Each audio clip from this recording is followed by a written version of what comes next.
Voy, kunam isib ketdi. Konditsioner tezroq 16 ga qo'yib, xona sovutsin. To'xtang. Konditsionerdan hech qachon bunaqa foydalanmang. Hozir men sizga konditsionerdan to'g'ri foydalanishni ko'rsatib qo'yaman. Konditsioner qancha ko'p ishlatsangiz ham, shamollashlar va kasalliklar sizni bezovta qilmaydi. Albatta, konditsioner bo'lgani juda ham yaxshi. Ammo bitta xonaning ichida yoshi katta, kichkina odamlar bilan aralash bo'ladigan bo'lsa, unda kimdir uchun sovuq yoki kimdir uchun issiqlik qilishi mumkin. Bu muammoni bartaraf qilish uchun konditsioner havo oqimini shiftga qaratib qo'yishimiz kerak. Shunda konditsioner havo oqimi odamlarga zarba bermaydi va to'g'ri xonaga hamma yog'iga bir xil taqsimlanadi.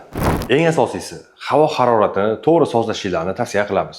16-18 gradus emas, balkim 21-22 gradus qilib sozlashinglarni tavsiya qilamiz. Chunki bu harorat odam organizmi uchun eng normal, eng optimal va eng maqbul harorat hisoblanadi. Bundan past haroratda har xil kasalliklarning rivojlanish xavfi juda ham oshib ketishi mumkin. Konditsioner feni o'zidan xonadagi havoni aylantirish natijasida eng zararli bo'lgan changlarni, kasallik chaqiruvchi mikroblarni o'zini ichida filtrida ushlab qoladi. Konditsioner filtridagi mikroblar va patogen bakteriyalar o'tirib qolib, ko'payib, sizga zarar bermasligi uchun uni muntazam har 3 oy davomida yuvib, tozalab ishlatishingizni maslahat beramiz. Bu videoni konditsionerni ko'p ishlatadigan tanishinglarga jo'natib qo'yinglar va ular ham konditsionerdan to'g'ri foydalanishsin.